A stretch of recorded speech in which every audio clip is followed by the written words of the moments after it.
Vladimir Putin praticamente pôs um ponto final nesse drama do plano de paz liderado pelos Estados Unidos.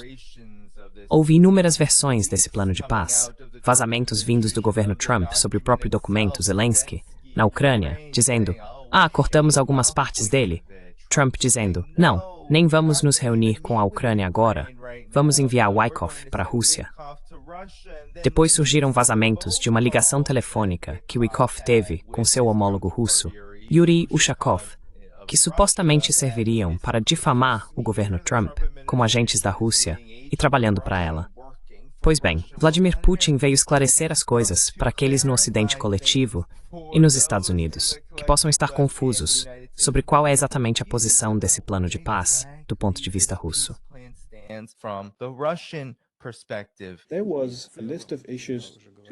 Havia uma lista de questões a serem discutidas, deliberadas e resolvidas. Como já mencionei antes da minha visita ao Alasca, discutimos isso com a equipe de negociação dos Estados Unidos. Depois disso, uma lista de possíveis itens para um acordo foi elaborada e nos foi transmitida por determinados canais. Em seguida, houve conversas em Genebra entre os Estados Unidos e a delegação ucraniana. Pelo que entendi, tomava-se entre si que os 48 itens devem ser divididos em 4 grupos, e nós recebemos as dessas discussões.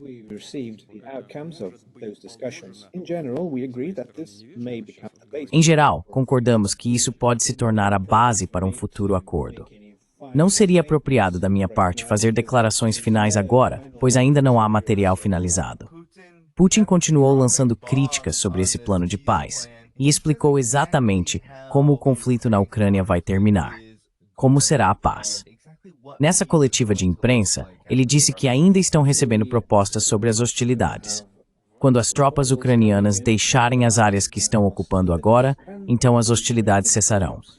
E se não o fizerem, ele disse, nós as faremos cessar.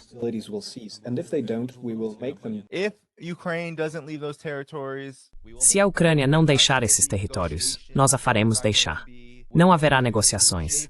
Não vai haver nada do tipo, vamos cortar alguns daqueles pontos que o governo Trump escreveu para a Ucrânia em um guardanapo e disse, aceite isso, Ucrânia. Não. Se esses territórios que foram federalizados, que essencialmente votaram para se unir à Rússia, como Zaporozhye, por exemplo, ainda estiverem ocupados, a Rússia vai desocupá-los, desmilitarizá-los e desnazificá-los. Os objetivos não mudaram e a Rússia não abriu mão de nada desse plano. Portanto, Vladimir Putin basicamente disse que isso nem sequer é um plano de paz. Os Estados Unidos querem vir à Rússia e virão para conversar sobre isso. Então a Rússia conversará sobre isso. E é só.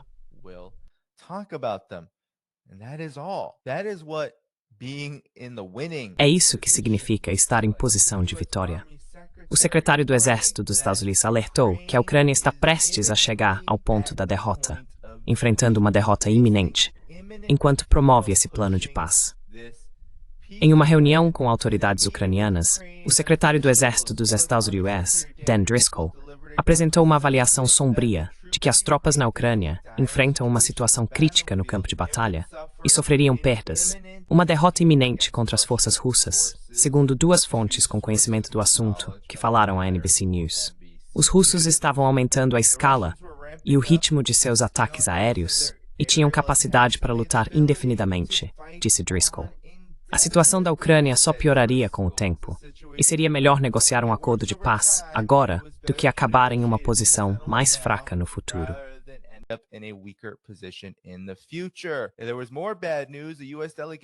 Havia mais más notícias. A delegação dos Estados Unidos também afirmou que a indústria de defesa americana não conseguiria continuar fornecendo à Ucrânia as armas e defesas aéreas necessárias para proteger a infraestrutura e a população do país. Uau! Isso soa familiar, pessoal? Parece exatamente o que temos discutido nesse canal há vários anos. Para onde tudo isso iria? Literalmente, o secretário do Exército dos Estados Unidos está participando das consultas sobre esse plano de paz porque está dizendo que é melhor a Ucrânia desistir agora. E se não desistir agora, eis o que vai acontecer. Seu exército será destruído, vai perder e tudo só vai piorar em todos os aspectos.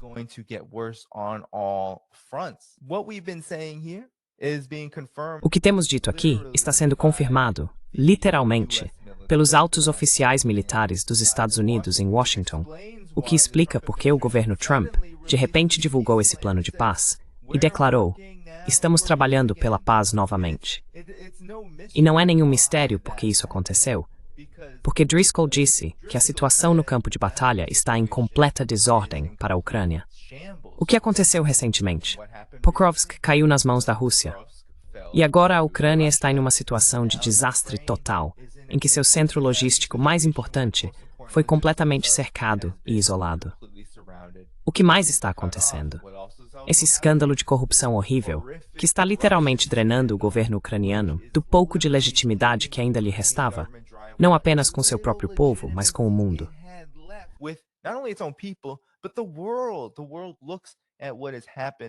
O mundo observa o que aconteceu com o governo ucraniano, e cada vez mais pessoas estão chegando à conclusão de que ele é apenas um fantoche das piores maquinações da classe belicista que mente e reside no Ocidente. Houve grandes vazamentos de uma transcrição de uma ligação de C. Witkoff, que mostra, segundo o New York Times, uma suposta deferência à Rússia. A conversa do enviado da Casa Branca sugere que o presidente Trump está determinado a fazer um acordo para encerrar a guerra na Ucrânia, mesmo que seja em grande parte nos termos da Rússia. Agora, a mídia ocidental tradicional vem repetindo isso várias vezes em diversas publicações. Sejamos bem honestos, essa guerra vai terminar nos termos da Rússia.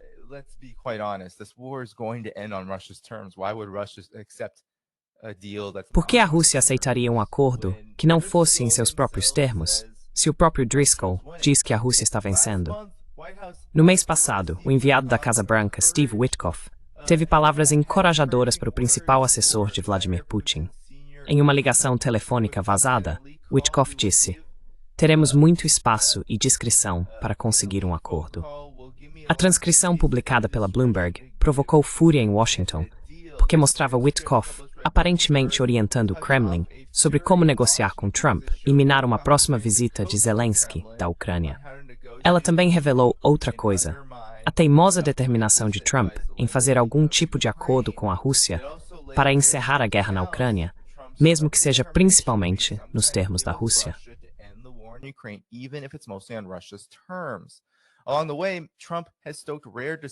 Ao longo do caminho, Trump provocou uma rara dissidência no Congresso entre os republicanos, chocou os aliados europeus e deixou muitos ucranianos se sentindo abandonados pelos Estados Unidos.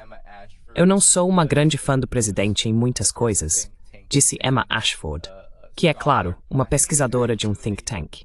Acho que é mérito dele continuar tentando conseguir um acordo de paz.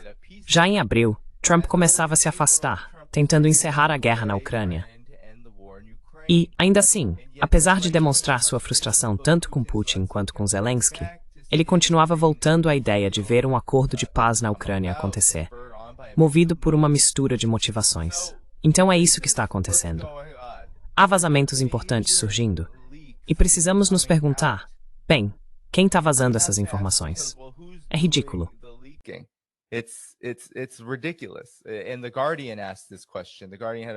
E o The Guardian fez essa pergunta.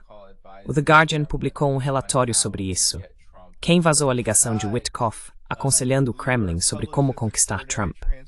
A Bloomberg publicou essa transcrição extraordinária de discussões secretas, mas sua origem permanece incerta. O furo da Bloomberg, mostrando como o assessor de Trump, Steve Witkoff, orientou o Kremlin sobre a melhor forma de cair nas boas graças de Trump.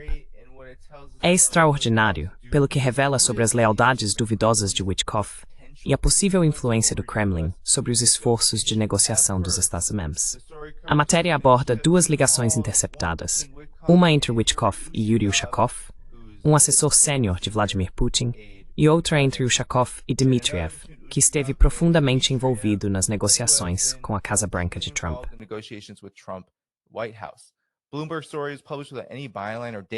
A matéria da Bloomberg foi publicada sem assinatura ou indicação de local, presumivelmente porque mencionar onde o texto foi escrito ou quem o escreveu poderia dar pistas sobre a identidade da fonte. A Bloomberg afirma apenas que analisou a transcrição de duas ligações telefônicas, sem qualquer indício sobre a origem das informações. Por esse motivo, isso é muito suspeito. Isso grita inteligência. Grita inteligência. Ushakov, que participou de ambas as ligações, pareceu confirmar a autenticidade das gravações, dizendo que alegou que parte delas era falsa. Ele não quis comentar o restante porque eram confidenciais, e claro, vazar esse tipo de ligação é absolutamente inaceitável.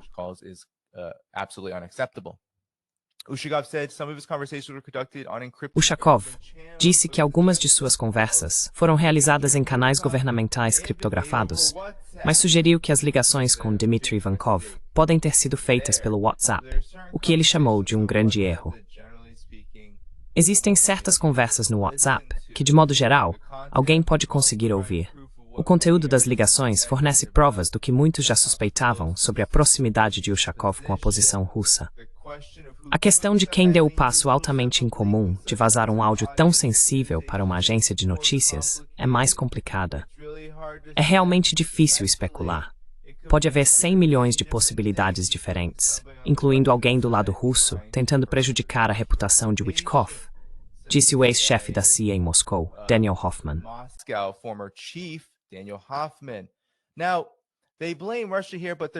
Agora, eles culpam a Rússia aqui, mas também há outro grande motivo. Dizem que pode ter sido alguém dentro do sistema dos Estados Unidos, alguém da inteligência americana que tinha acesso às ligações e poderia facilmente tê-las interceptado. Também existe a ideia de que poderia ter sido a Europa, certo? Porque a inteligência europeia e outros oficiais sugeriram que um serviço europeu, horrorizado com o custo para a posição russa, foi provavelmente o responsável pelo vazamento. Então, pode ter vindo do lado dos Estados Unidos ou do lado europeu. Muitos acreditam nisso por causa da hostilidade absoluta da Europa a qualquer negociação com a Rússia, em termos que a Rússia aceitaria.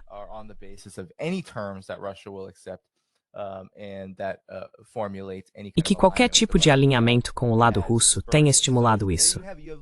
Então aí tá, potencialmente inteligência dos Estados Unidos, inteligência europeia, talvez uma combinação de ambas vazando para o público. Não apenas o plano, porque provavelmente o pessoal de Keith Kellogg vazou os 28 pontos iniciais para Axios. Depois há a ligação que Witkoff fez com autoridades russas de destaque, o que mostra uma espécie de orientação quando se trata de diplomacia. Eles estão tentando realizar algo. Tudo isso, porém, sem qualquer verificação ou validação, pode muito bem ser apenas um ardil para nos fazer pensar que há um grande conflito aqui, quando, na verdade, a sabotagem pode sempre ter sido estratégia.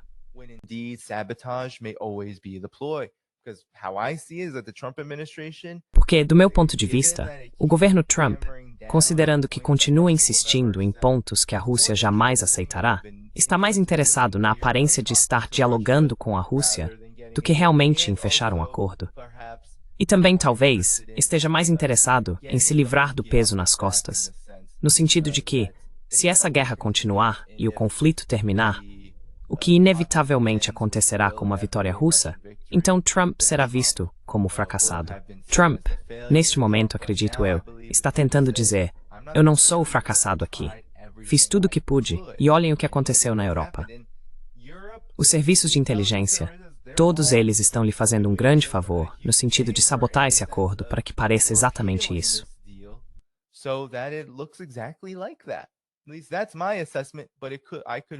Pelo menos essa é a minha avaliação.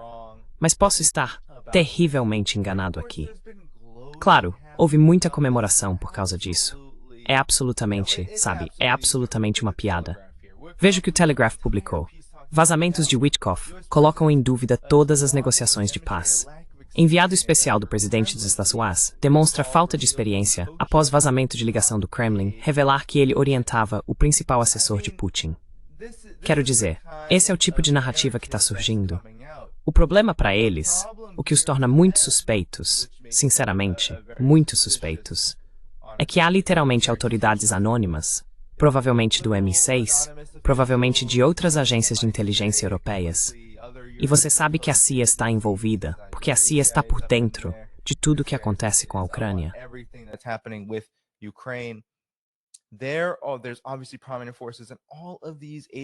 É evidente que existem forças poderosas em todas essas agências que trabalham em estreita colaboração com a mídia. Operação Mockingbird, todos eles, trabalhando lado a lado com a mídia para distorcer isso como Trump é pró-Rússia e que as pessoas deles são tão pró-Rússia que estão orientando Trump ou até mesmo orientando a Rússia sobre como conquistar o favor de Donald Trump para que a Rússia possa controlá-lo. Essa é uma afirmação tão absurda, considerando que os Estados Unidos estão muito comprometidos com certos pontos. Por exemplo, as questões sobre os ativos russos, sobre não conceder pleno reconhecimento às repúblicas e territórios constitucionalizados e federalizados de Zaporizhia, Kherson e assim por diante, à Rússia. Todos esses são pontos de impasse. 600 mil soldados ucranianos. Esse plano foi uma piada completa. 600,000 Ukrainian troops, right? This plan was an absolute joke, and it's being framed as a Russian plan. E isso está sendo apresentado como um plano russo. Este é o auge, o ponto máximo do que significa para a classe belicista, o establishment político, do qual o governo Trump faz parte, como eles criaram um ambiente de caos que permite todo tipo de possibilidade para adiar, distorcer e absolutamente impedir qualquer tipo de acordo realista para esse conflito. Mas o problema, novamente, com tudo isso, há um grande problema que o governo Trump está enfrentando. E, para ser bem honesto, não é apenas o fato de que há grandes vazamentos acontecendo, de que o governo Trump não consegue nem conduzir conversas como essa, sem sofrer sabotagem grave de dentro da própria administração dele. Não, é pior do que isso. É o fato de que, sobre o que está sendo discutido, o que está sendo rotulado como pró-Rússia, What is being targeted as pro-Russia is not pro-Russia at all. It absolutely isn't. não é pró-Rússia de forma alguma. Definitivamente não é. O próprio Vladimir Putin disse isso. Vamos falar sobre esses pontos, mas não houve acordo em nada. E veja bem, haverá muito pouco consenso sobre pontos principais que tornariam o próprio acordo inviável desde o início. Então tudo isso é, claro, muito conveniente politicamente, porque a Ucrânia está completamente e totalmente desmoronando. Essa guerra está de fato encerrada. Na verdade, tudo o que está acontecendo é que o cadáver da Ucrânia está sendo arrastado e lançado contra a Rússia repetidas vezes, enquanto a Rússia trava essa guerra de atrito. Driscoll também disse que os avanços militares da Rússia, seu complexo militar industrial, estão assustando e aterrorizando tanto os militares dos Estados Unidos quanto seus equivalentes europeus por causa de seus avanços em mísseis. European counterparts because of its missile advancements. I mean, we know this from what we've covered here, the Berevesnik, the Aresh. Sabemos disso pelo que discutimos aqui. O Burevestnik, o Zircon, o Kinsal, todos esses mísseis com velocidades hipersônicas, alguns com capacidade de propulsão nuclear, outros com uma carga tão devastadora quanto uma bomba nuclear, mas sem o componente de catástrofe nuclear. Quero dizer, esses mísseis estão se tornando mais rápidos, mais potentes e mais devastadores do que qualquer coisa no arsenal dos Estados, que está ultrapassado, envelhecido e não consegue acompanhar por causa de seu caráter voltado ao lucro. Isso também os assusta. É a proeminência e a ascensão da Rússia que estão causando todo esse pânico. A Europa não consegue lidar com isso, porque o que a Europa basicamente fez foi apostar tudo, política e economicamente, em tentar punir e enfraquecer a Rússia.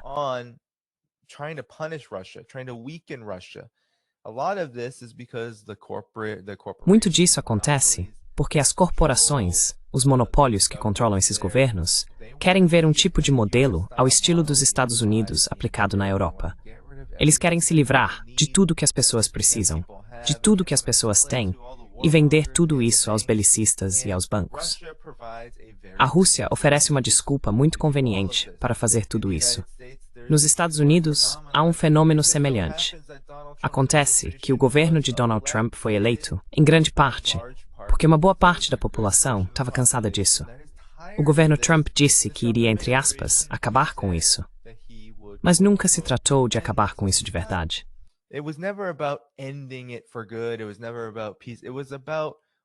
Nunca se tratou de paz. Tratava-se do que era absolutamente necessário, uma pausa, um congelamento, para interromper o conflito onde está, de modo que os Estados Unidos possam se reagrupar e fazer a Ucrânia se reagrupar. E ora, talvez a Moldávia, talvez alguma Transnistria, talvez até mesmo Kaliningrado. Sabe, havia aquele general dos Estados Unidos que trabalhava para a OTAN e disse: bem, podemos eliminar Kaliningrado. Donahue era o nome dele, Os Estados Unidos têm todos esses planos para conter a Rússia, que precisam ser recalibrados. A Ucrânia está se tornando um verdadeiro atoleiro, que provavelmente afundará o Império Americano, se continuar assim. Continuará afundando sua legitimidade, e as sanções econômicas continuarão a ter efeito contrário sobre seus parceiros ocidentais.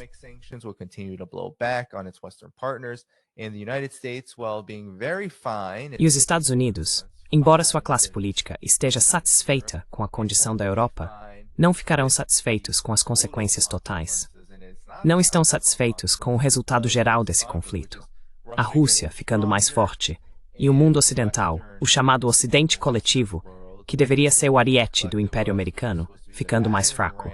Isso não é o que eles querem.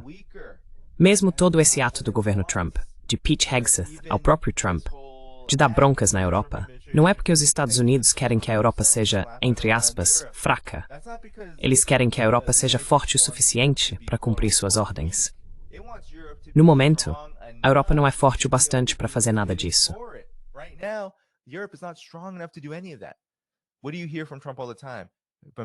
O que você ouve do Trump o tempo todo? A Europa não paga o suficiente. A Europa não aplica sanções suficientes. A Rússia não faz isso ou aquilo bastante. Bem, droga, a Europa não pode. A Europa não tem um exército nem de perto comparável ao dos Estados Unidos. A Europa não tem a mesma influência que os Estados Unidos. É um parceiro júnior dos Estados Unidos. É o seu cachorro, certo? E você vai ter que treinar esse cachorro para atacar. Você precisa deixar esse cachorro mais forte para conseguir o que quer. Mas os Estados Unidos não conseguem fazer isso. Então tem que se contentar em punir a Europa. Só que o conflito na Ucrânia, a guerra na Ucrânia, está enfraquecendo os Estados Unidos. Está fazendo o país parecer pior diante do mundo.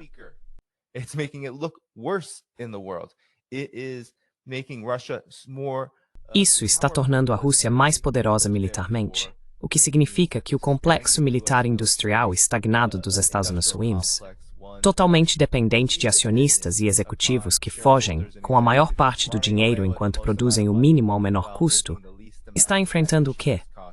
Um cenário de colheita das próprias ações, em que o conflito na Ucrânia e a guerra contra a Rússia se tornam enormes problemas internos, econômica e especialmente politicamente.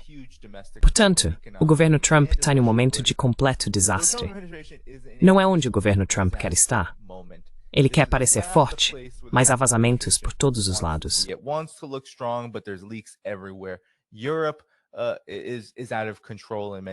A Europa está fora de controle em muitos aspectos, no sentido de que se alinhará com tudo o que os Estados Unidos quiserem, mas depois assumirá esse papel de aliada confrontadora com os Estados Unidos que vai longe demais, a ponto de o próprio The Guardian dizer que suas fontes afirmam que a inteligência europeia está por trás desses vazamentos, tentando torpedear o que já é um plano absolutamente péssimo. Literalmente, um plano péssimo. Você poderia limpar o seu você sabe o que com ele. É assim que esse plano é ruim. Mas acontece que esse plano é um pouco melhor do que qualquer coisa que já tenhamos visto os Estados Unidos apresentarem. Esse é o jogo, pessoal. Esse é o jogo. This is the game, everybody. This is the game.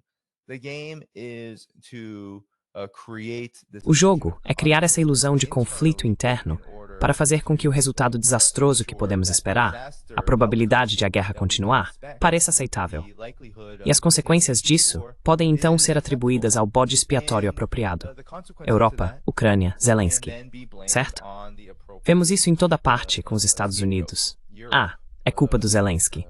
Lembra daquela cena toda na Casa Branca? Zelensky indo lá implorar por suas armas, seus Patriots, seu dinheiro, e Trump dizendo não, garoto mau, e o tratando como um adestrador abusivo de cães, certo? E agora estamos vendo isso de novo. O governo Trump está dizendo, a Europa não quis. And now we're seeing it again. The Trump administration is to say, Europe didn't want it. Oh, Ukraine didn't want it. And then when Russia finally talks to the Trump a Ucrânia não quis isso. E então, quando a Rússia finalmente conversa com o governo Trump e diz, esses pontos, não vamos conseguir aceitar isso, o governo Trump responde, bem, a Europa e a Ucrânia não vão aceitar o que vocês querem. Aí o Trump faz o que sempre faz. Pega o telefone, vai para a coletiva no jato voltando para os Estados Unidos e diz, estou muito decepcionado com o Putin. Vamos aplicar sanções. E esse ciclo se repete várias e várias vezes, até que o governo Trump chega a um ponto em que pode recuar e dizer, podemos lavar as mãos disso. Mas eles nunca vão realmente conseguir fazer isso. We can wash our hands of this, but they'll never be able to do that. The United States can't, because the CIA... Os Estados Unidos não podem, porque a CIA está totalmente envolvida na Ucrânia. Os Estados não podem parar de apoiar a Ucrânia sem que ela entre em colapso. Então, precisam reescrever a forma como isso é feito. Entregar armas à OTAN, que é basicamente os Estados Unidos, e então a OTAN as repassa para a Ucrânia. Os Estados Unidos não conseguem sair dessa situação a menos que aceitem os termos da Rússia. E se quisermos realmente saber quem considera esses termos inaceitáveis, não são apenas os europeus. A Rússia tem seguido essa narrativa para avançar nas negociações, provavelmente visando a normalização e outros motivos, o que eu entendo perfeitamente. Mas a realidade do ponto de vista dos Estados Unidos, se tivermos um ponto de vista independente, é que se trata da elite americana.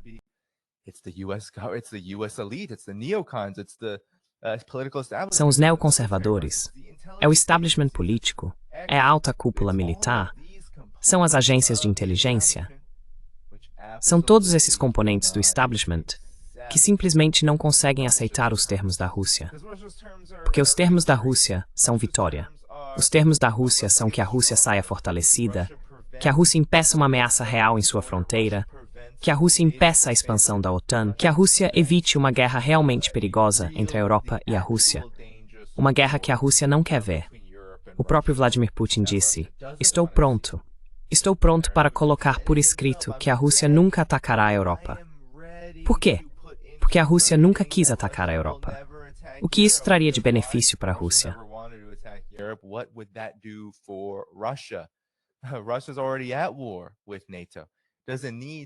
A Rússia já está em guerra com a OTAN. Ela não precisa atacar países da OTAN. Tem sua própria guerra para resolver diretamente em sua fronteira. Portanto, a Rússia está no comando aqui. Quando esse conflito finalmente terminar, com a conclusão lógica de uma vitória russa, será um ponto de virada enorme, assim como esse conflito já tem sido, no campo do desenvolvimento mundial, das relações internacionais e da ascensão de um mundo multipolar. Já é assim, mas será um choque ainda maior para o Ocidente coletivo perceber que seu império, o império liderado pelos Estados Unidos, não está apenas em desvantagem, não está apenas em declínio, mas realmente enfrentando o fim do jogo.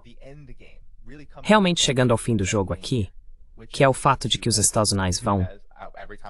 Toda vez que vou à China, é isso que as pessoas que são figuras proeminentes na academia, em centros de pesquisa, que estudam, cooperam e conversam com autoridades chinesas, o que elas sempre dizem?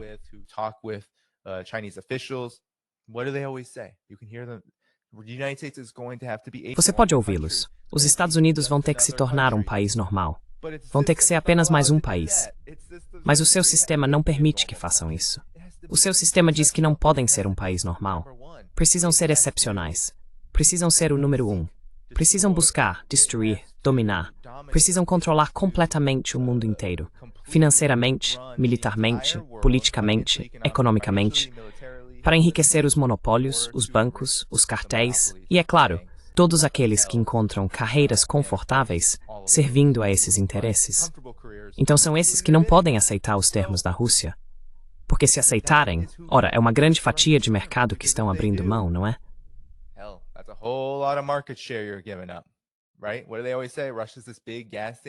O que eles sempre dizem?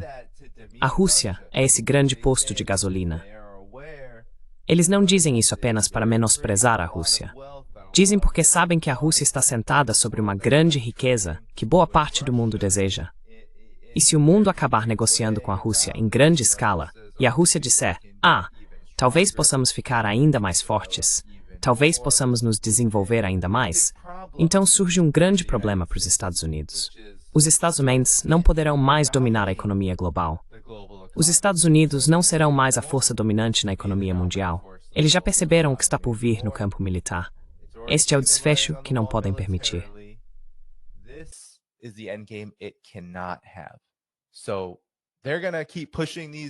Então eles vão continuar promovendo esses planos de paz farsescos, e depois vão dizer que há um grande caos e uma crise em torno disso, como se isso fosse de alguma forma mudar as coisas. E esse é o pesadelo do governo Trump bem ali, à vista de todos. É um pesadelo de incompetência e ineficácia. Mas, na verdade, o que é o pesadelo do fim do Império dos Estados, como o conhecemos. E aí estão as sirenes, para avisar que isso é uma grande emergência para eles. Uma enorme emergência. As elites não conseguem lidar com isso. Elas vão continuar encontrando maneiras de manipular e destruir qualquer tentativa de levar esse conflito ao ponto em que sempre iria chegar, a vitória da Rússia. To where it was always going to go, Russia's victory.